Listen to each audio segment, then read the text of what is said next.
जगतपति जग के पालनहार, आपके श्री चरणों में नमन है सौ सौ बार। पार ब्रह्म परमात्मा परम पिता तेरो नाम, स्वर्ग से पावन है प्रभु आपका वैकुंठ धाम। शंख चक्र गदा धारते और पदम तुरे हाथ, दया के आप निधान हो नाथों के हो नाथ। कल्पतरु के समान है आपकी कृपा नाम, धन वैभव यश कीर्ति देते दीनानाथ।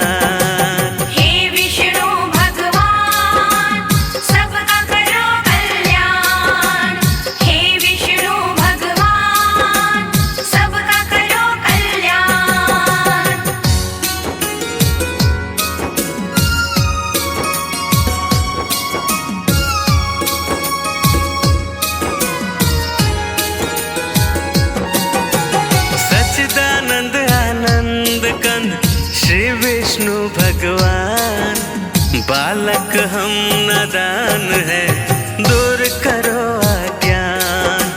रूप चतुर्भुज आपका पावन परम सुहान, चरण शरण में आए जो भव से वो तर जाए। लक्ष्मी रमणा आप हो श्री नारायण आप, सब भक्तों के पाप ताप संताप। चिंतामणि बन के प्रभु सगरी चिंता मिटाए, श्री नारायण बोले जो उसको शरण लगाए।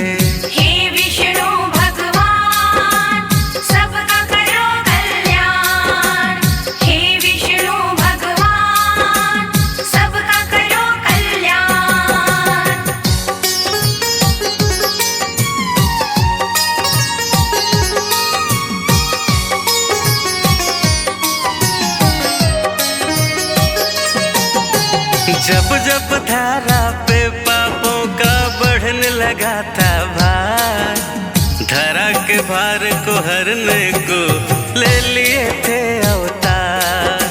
10 अवतारों की कथा पावन परम महान, जिसने सुनी भव तर गया जाए वैकुंठ धाम। श्री विष्णु के चरणों का भक्तों ध्यान लगाओ, 10 अवतारों की कथा तुमको रहा सुनाए। अवतारों की है कथा कहते वेद पुराण, भक्तों ध्यान लगाइए कर लीजिए गुणगान।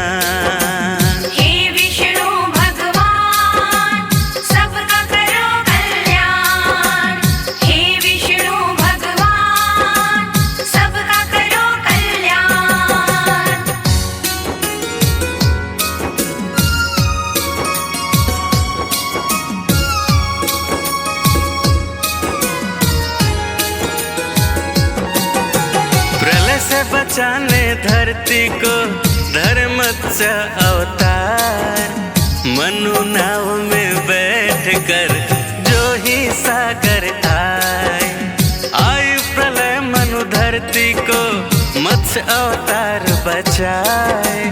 कच्छप कहो या कुर्म कहो दूजा है अवतार, अपनी पीठ पे धारा था तुमने शिला का भार।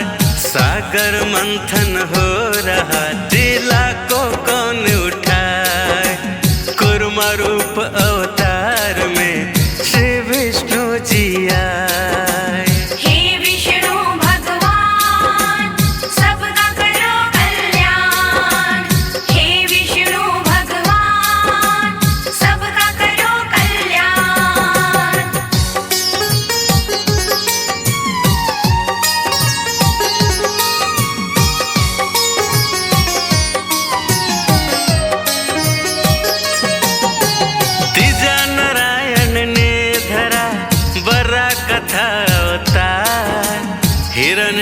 राक्षस दैत्य का तुमने किया संहार।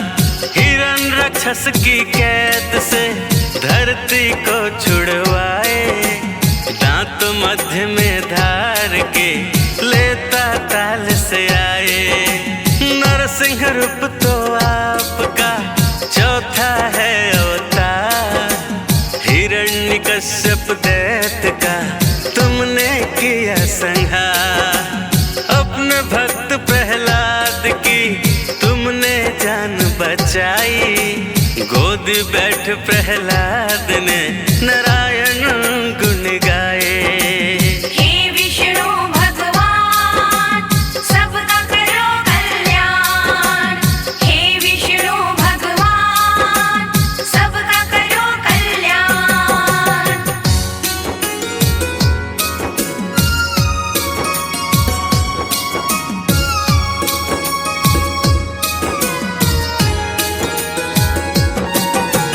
पंचम रूप में आपने वामन लिया अवतार, बलि नामक दैत्य को भव से लगाया पार। दानव बलि से आपने भूमि तीन पग मांग, दो पग में नापी सृष्टि बीजी रखूं कहाँ तान। बलि ने चरणों में आपके दे दिया शीश नवाए, उसके शीश पे आपने दिया था पाग धराए। बलि ने हाथ उठाई के करी थी जय जयकार, बलि को अमर बना दिया महिमा परंपार।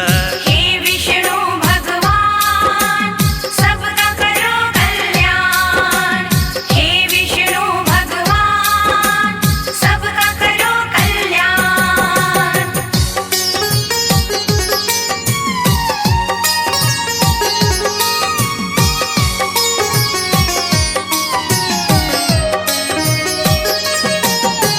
परशुराम तो आपका छठा प्रभु अवतार, ब्राह्मण होकर भी प्रभु फरसा हाथ रहधार।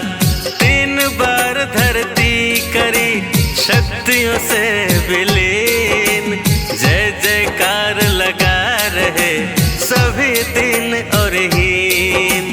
त्रेता युग में आपने धरा था राम अवतार, पापी रावण का किया आपने ही संहार। मर्यादा पुरुषोत्तम बनते राह दिखाए, मर्यादा क्या होती है सृष्टि को दिया बताए। हे विष्णु भगवान सबका करो कल्याण, हे विष्णु भगवान सबका करो कल्याण।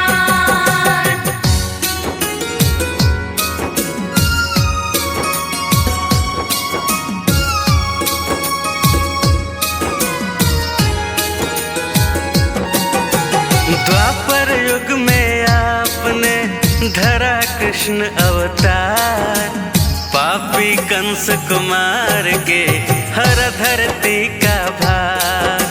महाभारत के महानायक गीता ज्ञान पटाए, वेद आत्मा के सभी सृष्टि को बतलाए। बौद्ध के अवतार में दिया शक्ति संदेश, अहिंसा परम यह धर्म है आपका है आदेश। मुक्ति फल जो पाना है बुद्ध की शरण में जा, बुद्धम शरणम गच्छामि सभी भक्तों यह गाय। हे विष्णु भगवान सबका करो कल्याण, हे विष्णु भगवान सबका करो कल्याण।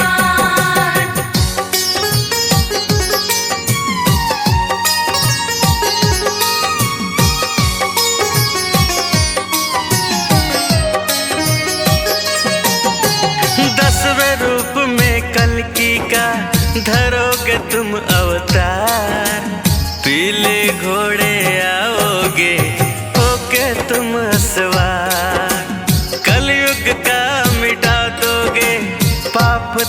संताप, आपकी राह गुहारते कब आओगे आप। भार प्रभु का इस कलयुग का अब तो सह नहीं जाए, तुम बिन है कल की प्रभु हमको कौन बचाए। संबल नगरी आपका पावन परम स्थान, इसी जगह पर जन्मेंगे श्री कल की भगवान। हे विष्णु भगवान सबका करो कल्याण, हे विष्णु भगवान सबका करो कल्याण।